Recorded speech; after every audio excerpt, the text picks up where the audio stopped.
ನಿತಿನ್, ರವಿ, ರಿಯಾ, ವರ್ಷ ಇವರೆಲ್ಲ ಕಾಲೇಜಿನ ಸ್ನೇಹಿತರು. ಇವರೆಲ್ಲ ಕಾಲೇಜಿನ ನಂತರ ತಮ್ಮ ತಮ್ಮ ಜಾಬ್ನಲ್ಲಿ ಬ್ಯುಸಿಯಾದರು. ಇವರೆಲ್ಲರಿಗೂ ಒಬ್ಬರನ್ನೊಬ್ಬರು ಭೇಟಿಯಾಗೋ ಸಮಯನೇ ಸಿಗಲಿಲ್ಲ. ಹೀಗೆ ಇರುವಾಗ ಒಂದು ದಿನ ನ್ಯೂ ಇಯರ್ ಬಂತು. ಅದಕ್ಕೋಸ್ಕರ ಎಲ್ಲರೂ ಸೇರಿ ಒಂದು ಪ್ಲ್ಯಾನ್ ಮಾಡಿದರು. ಹಾಯ್ ರಿಯಾ, ಹೇಗಿದೆಯಾ? ಹಾಯ್, ಗುಡ್ ಮಾರ್ನಿಂಗ್ ನಿತಿನ್, ಹೇಗಿದೆಯಾ? ಏನು ಭಾಳ ದಿನ ಆಯಿತು ಫೋನ್ ಮಾಡಿ. ಹ್ಞೂ ಕಣೆ ರಿಯಾ, ನಾವೆಲ್ಲ ಚೆನ್ನಾಗಿದ್ದೀವಿ. ನೀ ಹೇಗಿದೆಯಾ? ರವಿನೂ ಚೆನ್ನಾಗಿದ್ದಾನೆ. ವರ್ಷ ಹೇಗಿದ್ದಾಳೆ? ನಾಳೆ ಸ್ವಲ್ಪ ಟೈಮ್ ಇದ್ದರೆ ಮೀಟ್ ಆಗ್ತೀಯಾ? ಹೌದಾ? ಏನಕ್ಕೋ? ಏನು ವಿಶೇಷ? ಏನೂ ಇಲ್ಲ ಕಣೆ ರಿಯಾ, ನಾಳೆ ವರ್ಷನ ಕರ್ಕೊಂಡು ರವಿನೂ ಬರ್ತಾನೆ. ಹೋಟೆಲ್ಗೆ ಬಂದುಬಿಡು ಆಯಿತಾ? ನಾನು ಯಾವುದು ಹೋಟೆಲ್ ಅಂತ ಅಂದ್ಬಿಟ್ಟು ಸೆಂಡ್ ಮಾಡ್ತೀನಿ ನಿನಗೆ, ಆಯಿತಾ? ಗೂಗಲ್ ಮ್ಯಾಪ್ ಕಳಿಸ್ತೇನೆ ರಿಯಾ, ಬಂದುಬಿಡು, ತಪ್ಪಿಸ್ಬೇಡ. ಹೀಗೆ ಫೋನ್ನಲ್ಲಿ ಮಾತಾಡಿಕೊಂಡ್ರು. ಎಲ್ಲರೂ ಒಂದು ಕಡೆ ಸೇರಿದರು ಹಾಗೂ ಎಲ್ಲರೂ ಮಾತನಾಡಿಕೊಳ್ಳುತ್ತಾ, ರಿಯಾ, ಇನ್ನೇನು ಹೊಸ ವರ್ಷ ಬಂತು ಕಣೆ, ಟ್ರಿಪ್ ಹಾಕೋಣವಾ? ಅಲ್ಲ ಕಣೋ ನಿತಿನ್, ಇವಾಗ ಯಾವ ಟ್ರಿಪ್ಗೆ ಹೋಗೋದು? ಮನೇಲಿ ಬಿಡ್ತಾರಾ? ಅಯ್ಯೋ, ನಿಮ್ದೆಲ್ಲ ಇದೇ ಗೋಳು.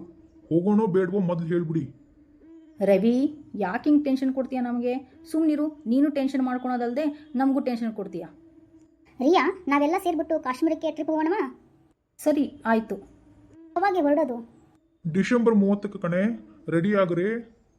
ಹೀಗಾಗಿ ನಿತಿನ್ ಕಡೆ ಒಂದು ಕಾರ್ ಇತ್ತು. ಆ ಕಾರಿನಲ್ಲಿ ಅವರೆಲ್ಲ ರಾತ್ರಿ ಪ್ರಯಾಣ ಮಾಡೋಕ್ಕೆ ಶುರು ಮಾಡಿದರು. ಲೋ ರವಿ, ಏನು ಇಷ್ಟು ಬೋರ್ ಆಗ್ತಾ ಇದೆ? ಒಂದು ಹಾಡಾದರೂ ಹಾಡ್ರೋ, ಇಲ್ಲ ಹಾಡಾದರೂ ಕೆಲಸಂಗೆ ಮಾಡ್ರೋ. ಏನೇ ಹಂಗಂದ್ರೆ? ಹಾಡಾಡು, ಇಲ್ಲ ಅಂದ್ರೆ ಟೇಪ್ ರೆಕಾರ್ಡ್ ಹಚ್ಚು ಅಂತ.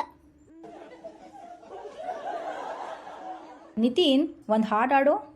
ರಿಯೋ, ನೀನೇ ಹಾಡ್ಬಿಡು. ಸುಮ್ಮನೆ ಹಾಡೋ ಒಂದು ಹಾಡನ್ನ. ಎಲ್ಲಿರುವೆ ಮನವ ಕಾಡುವ ರೂಪಸಿಯೇ, ಬಯಕೆಯ ಬಳ್ಳಿಯ ನಗುವ ಹೂವಾದ ಪ್ರೇಯಸಿಯೇ, ಬಯಕೆಯ ಬಳ್ಳಿಯ ನಗುವ ಹೂವಾದ ಪ್ರೇಯಸಿ ನೀನು. ಎಲ್ಲಿರುವೆ ಮನವ ಕಾಡುವ ರೂಪಸಿಯೇ. ಯಾರೋ ಅವಳು ನಿನ್ನ ಮನವ ಕಾಡುವ ಪ್ರೇಯಸಿ? ಲೋ ರವಿ, ಇಲ್ಲಿ ಅಕ್ಕಪಕ್ಕದಲ್ಲಿ ಯಾವ್ದು ಹೋಟೆಲ್ ನೋಡು. ಇನ್ನೇನು ನೈಟ್ ಆಯಿತು, ಇನ್ನೇನು ಜರ್ನಿ ಭಾಳ ಆಗುತ್ತೆ ಕಣೋ. ಇಲ್ಲೇ ಊಟ ಗಿಟ ಮಾಡ್ಕೊಂಡು ಬಿಡೋಣ, ಆಯಿತಾ? ಸರಿ ಕಣೋ. ಹೀಗೆ ಖುಷಿ ಖುಷಿಯಾಗಿ ಕಾಶ್ಮೀರಕ್ಕೆ ಹೊರಟರು. ಮರುದಿನ ಬೆಳಗ್ಗೆ ಕಾಶ್ಮೀರವನ್ನು ತಲುಪಿದರು. ಅಂದಿನ ದಿನ ಏನಾಗಿತ್ತು ಅಂದರೆ ಡಿಸೆಂಬರ್ 31. ಡಿಸೆಂಬರ್ 31ರ ರಾತ್ರಿ ಹೊಸ ವರ್ಷ ಅಂದರೆ ನ್ಯೂ ಇಯರ್ ಪಾರ್ಟಿಗಾಗಿ ಎಲ್ಲ ಫ್ರೆಂಡ್ಸ್ಗಳು ಕಾಯ್ತಾ ಇದ್ದರು. ಆಗ ನಿತಿನ್ ಹೇಳ್ತಾನೆ, ಏನು ರವಿ, ನಿಜವಾಗ್ಲೂ ಕಣೋ, ಕಾಶ್ಮೀರ ಅತೀ ಸುಂದರವಾದ ಒಂದು ಪ್ರದೇಶ ಕಣೋ. ಇಲ್ಲಿ ಸುಂದರತೆಗೆ ನೋಡಿದರೆ ನನಗೆ ಮಾತೇ ಬರ್ತಿಲ್ಲ ಕಣೋ. ಅಲ್ಲ ಕಣೋ, ಇದು ಒಂದು ಕಣಿವೆ ಪ್ರದೇಶ ಕಣೋ. ಇಲ್ಲಿ ಎಷ್ಟು ಸುಂದರತೆ ಇದೆಯೋ ಅಷ್ಟೇ ದೆವ್ವ ಭೂತಗಳ ಕಾಟನೂ ಜಾಸ್ತಿ ಇದೆ ಅಂತೆ ಕಣೋ. ಅದು ಹೇಗೂ ಹೇಳ್ತೀಯ ನೀನು? ಬರೇ ಹೆದರ್ಸ್ತಾನೆ ಇರ್ತೀಯ ನಮ್ಮನ್ನ. ನಾ ತಿಳಿದಿರುವ ಹಾಗೆ ಕಾಶ್ಮೀರದಲ್ಲಿ ಬಹಳ ಜಾಗಗಳಲ್ಲಿ ಕಣಿವೆಗಳಿವೆ ಕಣೋ. ಅದರಲ್ಲಿ ಸಿಕ್ಕು ಸಾಯ್ತಾನೇ ಇರ್ತಾರೆ. ಆದರೆ ದೆವ್ವ ಭೂತಗಳಾಗಿ ಇಲ್ಲೇ ಅಡ್ಡಾಡ್ತಾ ಇರ್ತಾರಂತೆ ಕಣೋ.